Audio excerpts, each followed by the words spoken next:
Digestive system के बारे में लेकर आए, जो कि बाबू डाइजेस्टिव सिस्टम को हम लोग पाचन तंत्र बोलते हैं। पाचन तंत्र में बाबू हम लोग आहार नाल के बारे में पढ़ेंगे। आहार नाल जो कि मुख्य गुहा से प्रारंभ होता है और यहाँ पर मलाशय के पास आकर के समाप्त होता है। आहार नाल की टोटल लंबाई 32 फीट होती है। जब हम लोग बाबू मुख्य गुहा में हम लोग सबसे पहले क्या करेंगे, भोजन ग्रहण करते हैं। भोजन ग्रहण करने के बाद बाबू ग्रसनी यानी थैलिस के पास आता है। थैलिस से भोजन हमारा ग्रास नली वही ओइसोफेगस के पास आता है। ओइसोफेगस से भोजन होते बाबू अमाशय के पास आता है। अमाशय के मुख्य रूप से 3 भाग होता है, कार्डियक होता है, फंडिंग होता है और पाइलोरिक होता है। सबसे पहले भोजन अमाशय से ग्रास नली से जब अमाशय में आता है उसको कार्डियक और इसी के नाम से जाना जाता है।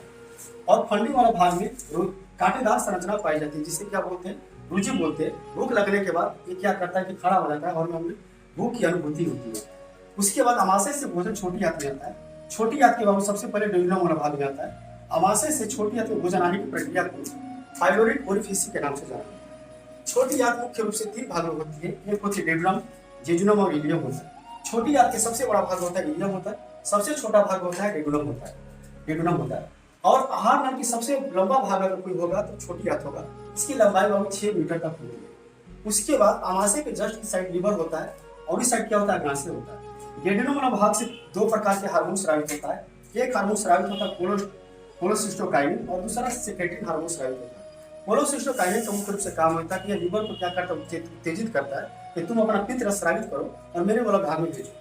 अग्नाशय का काम, उसके बाद सेक्रेटिन का काम क्या करता है कि अग्नाशय को उत्तेजित करता है और यह अग्नाशय से क्या करता है कि अग्नाशय रस स्रावित करने का काम करता है।